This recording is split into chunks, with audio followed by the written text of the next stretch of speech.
10가지 감사를 빗대어서 아들과 작별하며 드리는 10가지 감사라고 하면서 천국에 간 그 아들을 생각하면서 감사 인사를 했습니다.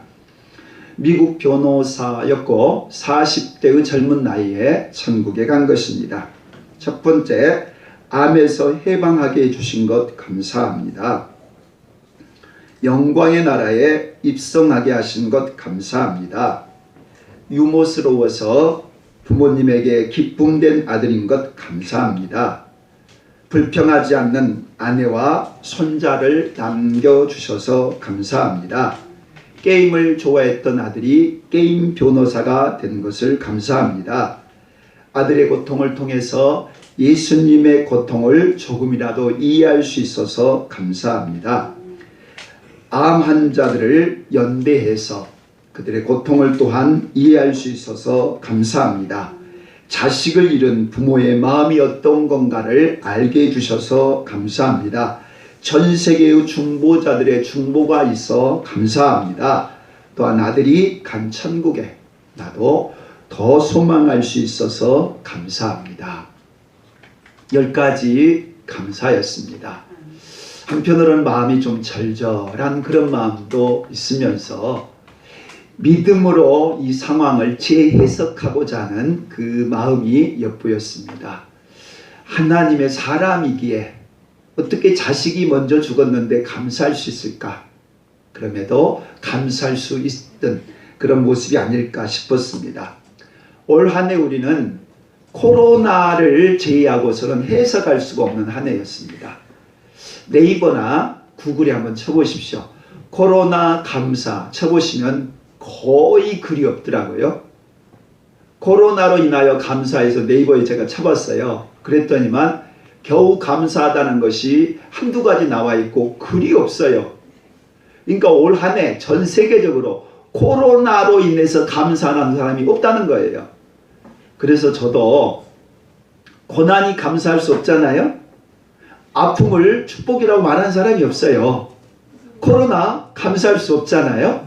그런데 감사할 수 있는 게 뭘까 있을까라고 해서 한번 적어봤습니다. 첫 번째는 코로나가 오니까 개인적인 시간을 많이 갖잖아요. 불필요한 시간이 많이 없어졌어요. 그래서 그 시간을 활용할 수 있는 게 감사했고요. 두 번째는 언제 내가 어떻게 될지 모르는 상황 속에 있다 보니까 늘 자기 자신을 점검할 수 있더라고요. 껐다가면 나도 천국 갈 수가 있잖아요. 그렇다면 잘 살아야 되잖아요.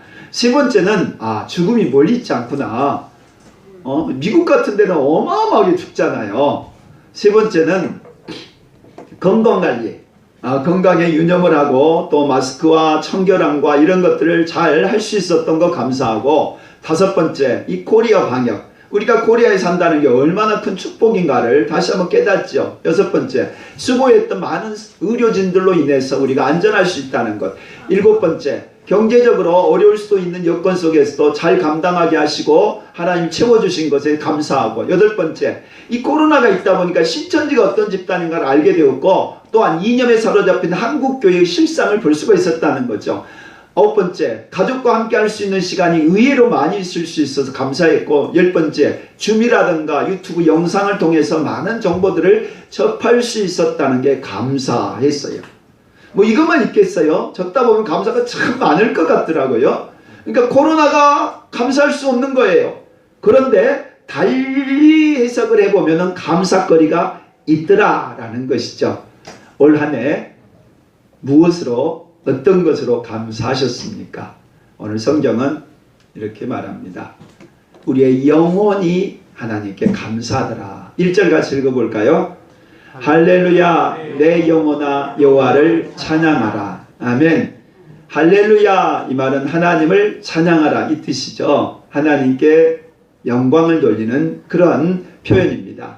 그런데 저는 찬양하라 라고 하는 이 의미와 감사하라, 이것이 서로 일치된다 라고 그렇게 해석을 했습니다. 찬양은 뭡니까? 우리가 하나님 앞에 올려드리는 거잖아요.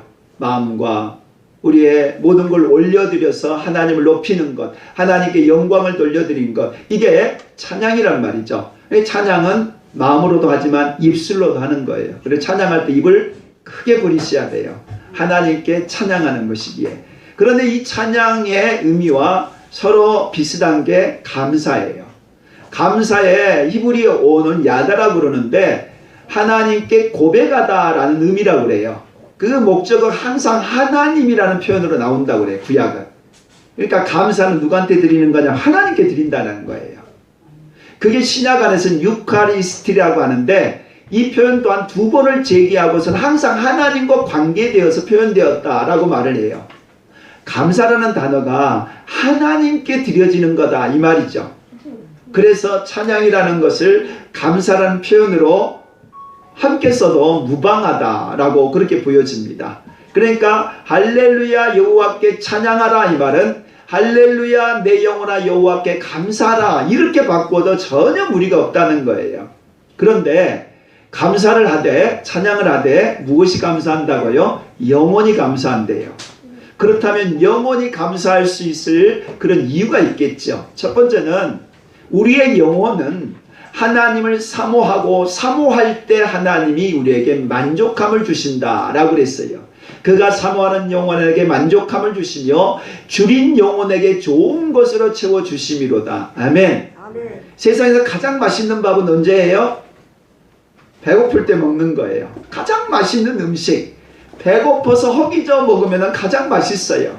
그래서 줄인 영혼에게 만족함을 주시고 배고픈 자들에게 먹을 것을 주시는 것. 이게 가장 큰 은혜라는 거예요. 그럼 우리 육신도 배고플 때 가장 맛있는 음식을 먹는 것처럼 우리의 영혼도 그렇다는 거예요. 우리 영혼이 줄이고 우리 영혼이 사모하고 우리 영혼이 가난하고 우리 영혼이 뭔가 간절할 때 주시는 것. 이것은 꿀맛이라는 거예요. 할렐루야. 아멘. 여기서 나오는 이 영혼은 영어로 말하면 soul이에요. 스피릿이 아니라는 거예요. 영이 아니라 혼을 뜻합니다. 혼이라고 하는 것은 우리 마음을 말하고 우리의 정신을 말하고 지정의를 뜻하는 거예요. 그러니까 하나님을 찬양하고 하나님께 감사하는 것이 우리의 마음이어야 된다라는 거예요. 다시 말하면 우리가 힘을 다하여 우리가 마음을 다하여 우리가 생각을 다하여 우리가 뜻을 다하고 이게 다 영혼이다라는 거예요. 그래서 우리의 영혼이 하나님을 향해서 사모하고 또한 하나님 앞에 굶주릴수록 하나님은 우리에게 좋은 것으로 채워주시더라 라고 하는 것입니다. 하나님을 찾는 자에게 하나님은 은혜를 주시는 것이고 사모하는 자에게 하나님은 만족함을 주시는 거예요. 하나님은 누가 만나요? 찾는 자가 만나요. 은혜는 누가 받아요? 사모하는 자가 받는 거예요. 우리 마음속에 평안과 기쁨과 또한 은혜를 원하세요? 그럼 하나님 찾으셔야 된다는 거예요. 하나님 앞에 시간도 드리고 우리의 몸도 드리고 예물도 드리고 마음도 드리고 드릴 때 하나님이 우리들에게 만족함을 주시고 좋은 걸 주신다는 거예요. 또 하나 우리의 영혼을 소생시켜 주신다. 시편 23편은 양과 목자의 비유를 들고 있어요. 우리는 양이라고 그래요. 근데 양은 약해요. 그리고 걷다 보면 피곤해지고 지치고 힘이 들어요. 그래서 우리가 쉬고 싶고 또한 이 원수들로부터 우리를 보호가 필요하다는 거죠. 오늘 우리 찬양 속에서 시험이 내게 닥쳐와요. 없을 수가 없어요. 파도가 이는 이 풍랑이는 바다를 건너가는데 풍랑이 없을 수 없다는 거예요. 잔잔한 바다 항상 기대한다라는 것은 이건 꿈 깨야 될 일인 거예요. 세상은 도전이 있는 거고 그 도전이 없을 수가 없는 세상이에요. 그런 점에서 우리의 영혼이 지치고 힘들 때가 있다는 겁니다. 그런데 목자 되신 주님이 나와 함께 하시면 그 주님은 우리를 쉴 만한 곳으로도 인도해 주시고 우리에게도 안전하게 삶을 보호해 주시더라. 그래서 내 영혼을 소생시키시더라. 그리고 또한 의의 길. 의의 길이 뭐예요? 우리가 가야 할 길이죠. 사명의 길이자 천국 가는 길이고 우리 주님과 함께하는 그 길일 것이에요. 그 길로 가게 해주시더라는 거예요. 그러니까 목자 되신 우리 주님이 우리와 함께 계셔서 우리의 영혼을 소생시키시고 힘을 주시더라 라고 하는 거죠. 그래서 우리 영혼이 하나님께 감사할 수 있다 이 말입니다. 사모하는 자에게는 먹을 것을 주시고 또한 만족함을 주실 뿐만 아니라 지치고 힘들어할 때는 우리에게 힘을 주시는 하나님. 그래서 우리 영혼이 우리 주님을 찬양하는 것, 할렐루야, 감사합니다. 지난 월요일이었어요. 113차 주빌리 기도회 10년 한 거죠. 매월 한 번씩 한 겁니다. 10월 26일 날 기도회가 있었습니다. 근데 이 기도회가 있기 전에 저에게는 심한 마음의 부담감이 세 가지 있었습니다. 첫 번째는 이 주빌리안들, 그러니까 그동안 기도 모임을 해왔었던 이 주빌리 기도에 참여한 멤버들이 참여해야 될 것인데 얼마가 올까 하는 그런 부담감이 있었어요. 왜냐하면 2월 달부터 모임을 못했거든요. 그래서 우리 교회에서도 오고 다른 교회에서도 오면서 막 돌아다니면서 했다는 거예요. 그러다 보니까 많이 흩어졌고 또 많이 기도 모임을 못하게 되어서 정식적으로 다시 모이는 이 자리에 그래도 몇 명이 올까라는 그 부담감. 왜냐면은 그 충만한 교회에서 우리들에게 중예배 강당 700석자를 줬어요. 몇 석이요? 700석자를 줬어요. 그런데 우리가 모이는 숫자가 10대 명밖에 안 된다. 그러면 이거 어떻게 되냐 하는 그 부담감이 첫 번째 있었다는 거예요. 두 번째는 이제 그 교회에서 처음 하게 됐단 말이죠. 그리고 우리 광성교회 하다가 거기에 이제 폐쇄되면서 9개월 동안 또돌이 하다가 이제 충만한 교회를 장소로 옮겼는데 그 교회 성도들이며 교회가 어떻게 받아들일 것이냐. 그래야지 그거로 계속적으로 관계 좋아서 할 수 있잖아요. 그러니까 그 교회에 대한 어떤 반응이랄까요. 그런 어떤 그 처음 만나는 그 자리에 대한 부담감이 있었어요. 세 번째는 강사가 윤은성 목사님이셨는데 이분을 잘 몰라요. 주빌리 TV라고 하는 곳에서 이분이 나와서 하는 얘기 듣고 나서 강사 섭외를 했는데 그 모든 걸 제가 한단 말이죠. 그러니까 약간 진보적인 분이신데 이분이 백범 김구를 발표했던 분이에요. 그러니까 그 교회에서 어떻게 받아들일까? 그것 또한 이게 좀 마음속이 부담스러운 거예요. 그래서 자다 말고 막 새벽 3시에 일어나가지고 기도하기도 했고 막 그랬습니다. 은혜스럽게 잘 끝났습니다. 그리고 우리나 또 충만한 교회나 강사나 정말 퍼펙트할 만큼의 은혜 속에 끝났습니다. 무슨 뜻인가 하면은 작은 거잖아요. 작은 거예요. 그런데 기도하고 마음을 쓰고 거기다가 사모를 하니까 은혜를 주시더라 라는 겁니다.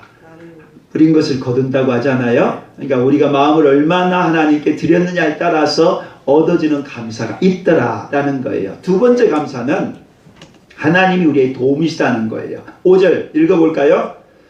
야곱의 하나님을 자기의 도움으로 삼으며 여호와 자기 하나님에게 자기 소망을 두는 자는 복이 있도다. 아멘. 하나님이 뭐라고요? 도움이시라고요. 하나님이 내 백이라는 거예요. 백. 유나야, 하나님이 누구라고? 내 백이다 이 말이에요. 백. 내 배경이다 이 말이죠. 나쁠 거 없잖아요. 하나님 내 백이라는데 하나님이 내 든든한 배경이라는데 나쁠 거 없잖아요. 근데 그것을 믿는 자에게 감사가 있고 복이 있다는 거예요. 아멘. 하나님이 내 도움 되신다는 거예요. 그런데 왜 하나님을 기도 안 하고 왜 하나님을 안 찾냐 이거예요. 하나님이 내 도움이라고 하는데 왜 내 힘만으로 살려고 하고 내 방법과 수단만을 구하냐 이거죠. 하나님이 도움이라고 하면서 하나님이 내 배경이고 하나님이 내 도움이시라고 말을 하면서도 안 그래요? 아니 하나님이 도움이시라면 하나님께 도움을 요청해야 되잖아요. 그래야 도와줄 것 아니겠어요? 요즘에는 개성과 자기 주관이 뚜렷해서 부모도 마음대로 못해요. 아무리 좋은 거라고 해도 부모 말을 듣질 않아요. 그러니까 내가 요청하지 않는 한은 하나님이 무리하고 강제적으로 도울 수가 없다는 거예요. 도움을 요청해야지 하나님이 도와주시지요. 안 그래요? 아무리 좋은 백을 가지고 있고 배경과 힘이 된다 한들 내가 도움을 요청해야지 도움이 되지 않겠어요. 하나님이 도움이시래요. 그런데 사람은 어리석게요. 귀인들을 의지하고 도울 힘이 없는 인생만을 의지해요. 그래서 사람 찾아다니면서 뭔가 도움이 될까 그래요. 이 사람 저 사람 얘기 들으면서 뭔가 정보가 도움이 될까 그래요. 그런데 그 썩은 동아줄이에요. 그 붙잡고 있으면 결국 낙동강 오리알 되고 말아요. 바람 잡는 것과 같이 헛개비처럼 날아가는 거예요. 사람은요, 자기 인생 문제도 해결하지 못한 사람이 누가 누구를 도와줘요? 부모님이 자녀를 돕는 것도 한계 있어요. 아무리 도와주려고 해도요, 이제 청소년 되어지고 중고등학교 가면은 이제 그때부터는 거부하기 시작을 해요. 왜냐하면 자기 인생 자기가 살아야 되잖아요. 이게 돕는다는 게 한계 있다는 거예요. 그러니까 도우려고 애시당초 기대하지도 말 것이며 내가 도울 수 있는 것도 한계가 있다는 걸 아셔야 된다는 거예요. 도움은 오직 하나님만 도와주실 수 있다라고 하는 것이에요. 또한 하나님은 6절 같이 읽어볼까요? 여호와는 천지와 바다와 그 중에 만물을 지으시며 영원히 진실함을 지키시며. 아멘. 천지를 만드셨고 바다도 만드셨고 아름다운 장미도 피게 하시는 분 하나님이다 라는 거예요. 올해는 여름에 장마가 얼마나 오랫동안 왔고 태풍이 많이 왔는지 몰라요. 그래서 지난 추석 때는 과일다운 과일이 없었어요. 사과도 맛이 없고 배도 맛이 없고 맛이 없었어요. 그런데 추석 이후로 불과 한 달 좀 지난 이 어간에 비가 안 왔어요. 그러니까 단풍이 얼마나 아름답게 단풍이 물들고, 좀 이따 감 맛보실 건데 부산에서 보내주셨어요. 근데 이번 감은 저번 감보다 더 맛있는 것 같아요. 왜냐하면은 태양이 비추니까 그래요. 태양이. 그러니까 천지와 만물과 바다와 이 모든 것을 지으시고 다스린 분 하나님이라는 거예요. 그러니까 하나님께서 비 내리시면 어쩔 수 없는 거고 햇빛 주시면 또 우리가 얻는 거예요. 그러니까 이 모든 것 다 하나님이 주셔서 우리들에게 주어진 선물이다 라고 하는 것입니다. 하나님께 감사해야 된다 라고 하는 것이죠. 세 번째는 하나님이 이 모든 걸 통치하시기 때문에 감사하는 것이에요. 근데 하나님은 통치하시되 시온에서 통치하신답니다. 10절 같이 읽어봅니다. 시온아 여호와는 영원히 다스리시고 내 하나님은 대대로 통치하시로다. 할렐루야 아멘. 시온이 예루살렘입니다. 예루살렘에는 성전이 있습니다. 교회가 있다는 거예요. 예배당이 있다는 거예요. 그러니까 시온에서 하나님을 찬양하는 것, 이것은 성전에서 하나님을 찬양하고 예배한다 이 말입니다. 그러니까 하나님은 시온에 계시고 성전에 거하시고 그 예배를 받으신다 이 뜻이잖아요. 아니 당연히 뭐 성전에 하나님 계시고 예루살렘에서 하나님이 예배 받으신 건 당연하다라고 생각했을지 모르지만 올 한 해는 어땠어요? 그러지 못했잖아요. 예배당에 예배드리는 것 당연한 줄 알았는데 그러지가 않았어요. 언제나 시온에서 하나님을 찬양할 수 있을 줄 알았는데 그러지가 못했다는 거예요. 우리 교회 하도 적었기 때문에 우리 교회야 뭐 그럴 필요도 없지만은, 그러나 많은 교회들이 지금도 완전한 회복을 못했어요. 시온에서 하나님이 통치하시고 시온에서 우리 찬양을 받으시고 우리 하나님께 감사한다는 이것 얼마나 소중하다는 것을 새삼 느끼게 하는 그런 한 해였다라고 하는 것입니다. 또한 하나님은 열방을 통치하시는 분이십니다. 억눌린 사람을 위해서 정의로 심판하시며 줄인 자들에게 먹을 것을 주시는 이시로다. 여호와께서는 갇힌 자들에게 자유를 주시는도다. 여호와께서 맹인들의 눈을 여시며 여호와께서 비굴한 자들을 일으키시며. 아멘. 하나님이 온 우주를 다스리시고 자연 만물을 다스리시는 것뿐만 아니라 하나님은 또한 우리 인간 세상의 역사를 주관하신다는 거예요. 우리가 살고 있는 이 모든 이 삶에 대한 역사를 주관하시는 분 이 말입니다. 그런데 그 주관하시되 어떻게 주관하신다고요? 정의롭게 인도하신다라는 거예요. 자유를 위해서 이끌어 가신다라는 겁니다. 북한 반드시 문이 열리게 돼 있어요. 왜냐하면 하나님은 정의와 자유로 이끌어 가시기 때문에 그렇습니다. 지금 우리 사회가 막 싸우는 것 같지만, 그리고 신문 보면은 특히 보수신문 보면 나라가 망할 것 같아요. 근데 그 얘기를 몇 년 동안 했냐면 70년 동안 내내 그렇게 해온 거예요. 강주 사태 때도 나라 망한다고 했었고, 그동안 뭐 박근혜 대통령 있을 때 나라 망한다고 했었고, 70년 동안 나라 망한다고 했어요. 근데 나라 망했어요? 발전만 했잖아요. 어떻게요? 정의와 자유와 평화로. 그러니까 뭐라고 난리를 법석을 띄워도 뭐 검찰이 뭐라고 하고 뭐 국회의원들이 뭐라고 해도 방향은 어떻게 가는 거예요? 정의롭게 가는 거예요. 그리고 자유를 위해서 가는 것이고 평화를 위해서 가는 것이에요. 왜냐? 하나님이 역사를 그렇게 이끌어 가시는 거예요. 하나님이 그런 분이시기 때문에, 하나님이 정의로우신 분이잖아요. 그러면 이 세상 역사가 정의롭게 가는 거예요. 그러니까 북한은 망하게 되어 있는 거예요. 아무리 핵무기가 아니라 핵무기에 뭐가 나와도 망하게 돼 있어요. 왜냐? 정의가 아니기 때문에, 자유롭지 않기 때문에. 그러니까 모든 일에 있어서 정직하지 않는 것 망하게 돼 있는 거예요. 반드시 드러나. 교만한 것 하나님이 내치실 때가 반드시 있는 거예요. 하나님이 정의롭고 자유롭게 역사하신다라는 것, 이 역사를 그렇게 이끌어 가신다는 거예요. 뿐만 아닙니다. 하나님은 약한 자들의 하나님이세요. 8절 후반절 읽어볼까요? 여호와께서 나그네들을 보호하시며 고아와 과부를 붙드시며 악인들의 길은 굳게 하시는도다. 아멘. 나그네, 고아, 과부, 그 당시 이스라엘에서 가장 약자들을 칭하는 겁니다. 근데 성경에서는 하나님은 나는 고아의 아버지고 과부의 하나님이고 나그네들의 하나님, 그렇게 말을 해요. 왜요? 애굽 땅 종되었을 때 너희가 애굽 땅에서 종노릇 하면서 거기에서 수탈당하고 고난당하고 약한 자 되었고 너희가 비치는 다 있을 때 내가 너희 하나님 되어서 해방시켜주지 않았냐 이거예요. 그렇기 때문에 하나님은 가난한 자, 약한 자, 장애인들, 소외받은 자들이 하나님이다 라고 말을 해요. 그래서 우리 교회 안에 술 먹고 난장판을 핀 사람도 있었고 뭐 여러 가지 사람들이 많이 와요. 그래서 성도들이 그래요. 목사님, 왜 저런 사람과 같이 식사해요? 목사님, 저 사람들 좀 가까이 안 하면 안 돼요?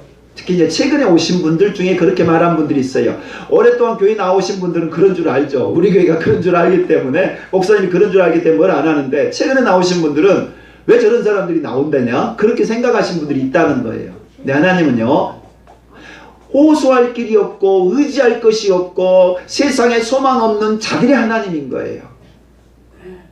세상에 의지할 것 있는 힘 있는 자, 돈 있는 자, 잘 나간 자들, 그들은 하나님 없어 잘 살거든요.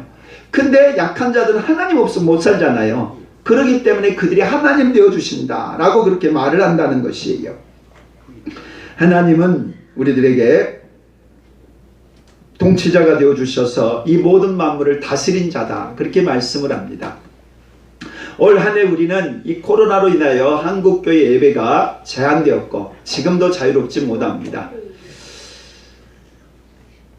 성경은 시온에서 감사하고 찬양하라, 그렇게 말합니다. 시온에서 하나님을 찬양할 수 있다라는 것, 예배당에서 하나님을 예배할 수 있고 감사할 수 있다는 게 얼마나 큰 은혜인가를 올 한 해 우리가 깨달았다라고 하는 것입니다. 이렇게 하나님 앞에 나와 예배드릴 수 있고 마음껏 찬양할 수 있는 것이 얼마나 큰 선물인가를 새삼 깨닫는 한 해였습니다. 또한 신천지가 어떠한 존재인가를 알게 되어서 우리 젊은이들이 얼마나 많이 거기에 빠져 있는가도 새삼 느끼게 되었고, 이 코로나로 인해서 우리나라 기독교가 아직도 이 반공이라고 하는 이 이념에 사로잡혀서 헤어나오지를 못하는, 얼마나 두려움에 벌벌벌 떠는가를 보여줍니다. 미국에 계신 목사님도 저한테 글 보내가지고 지금 우리 상황에 대해서 이것이 빨갱이 세상이 된다는 걸 보내와요. 그래서 목사님 제발 이런 얘기 보내지 마시라고. 저는 제 스스로 카톡을 단절해 본 적이 없어요. 탈퇴해 본 적도 없고. 근데 그분을 볼 때마다 이거 탈퇴를 해야 되나 하는 갈등을 해요. 그런데 오늘날 얼마나 많은 기독교인들이 그렇게 속아서 광분에 빠져 있는지 몰라요. 올 한 해 우리들의 연약함과 우리들의 이 불건전함을 드러내는 계기였다라는 겁니다. 주보에 보면은 옥상 텃밭에서 제가 조그만 걸 키웠던 것에 대한 내용이 나옵니다. 우리 집사님이 다리 다치고 나서 한 2달여간 되는 것 같습니다. 그동안에 전혀 관심 없었던 그 텃밭을 제가 올라 내리라 하면서 고추도 따고 또 오늘 요 앞에 있었던 게 다 우리 텃밭에서 농사한 것입니다. 배추. 그리고 고추, 호박, 이게 우리 텃밭에서 수확한 것입니다. 그러면서 마음이 가니까 발걸음이 가는 거고, 발걸음이 가니까 애정이 가는구나 라는 걸 새삼 느꼈어요. 작년에 지금 3년째 가고 있는데 전혀 올라가 보지도 않고 관심도 없었던 거거든요. 근데 해놓고 가셨으니 어떻게 합니까? 어떻게 할 수는 없잖아요. 그래가지고 매일 올라갔습니다. 그리고 매일 돌봤습니다. 최근에는 물도 주려고 했습니다. 물론 전문적인 농사도 아니고 처음 해본지라 농사꾼의 자식이면서도 농사는 처음 해보는 거예요. 그런데 해보면서 느끼는 게 뭐냐면 뿌리는 것만큼 거두는 거고 얼마만큼 발걸음 열심히 하느냐에 따라서 거둬진다라는 정직한 교훈을 다시 한번 깨닫습니다. 저게 돈으로 몇 푼 되겠어요? 몇 푼도 안 되는 거예요. 그러지만은 마음이 있으니까 애정이 가더라 라고 하는 것이죠. 하나님도 그러시지 않을까 싶습니다. 우리가 하나님 앞에 마음을 드릴 때 하나님의 눈동자가 거기 있을 것이고 하나님이 그와 함께 하신다 라고 하는 것이죠. 올 한 해를 돌이켜보면서 얼마나 기도를 하셨습니까? 얼마나 마음을 쏟으셨습니까? 기도한 것, 마음 쏟는 것만큼 얻어지는 은혜가 클 것입니다. 왜냐하면 우리가 노력해봤지만, 우리가 기도해봤지만, 우리가 열심히 살았지만 내 힘으로 안 되더라는 거예요. 식물이 내 힘으로 됩니까? 비가 내 힘으로 옵니까? 한 달 동안 비가 안 오니까 채소가 자라질 않는 거예요. 내가 그 물 갖다 준다 한들 그거 몇 번을 갖다 주겠어요? 근데 오늘 비가 왔더라고요. 얼마나 반가운지. 마찬가지예요. 우리가 기도한다 한들 하나님 응답해 주시지 않다면 이건 말짱 꽝이잖아요. 근데 하나님이 주시니까 내가 수고하는 것에 수천 배 수만 배의 축복을 주시더라는 거예요. 이 한 해 제일 큰 감사 이 자리에 있다라는 거예요. 내가 하나님 믿는 자가 되었고 내가 오늘 이 자리에 있게 되었다라는 것, 우리 모두가 하나님께 감사할 수 있기를 축복합니다. 기도하겠습니다. 하나님, 감사하기보다는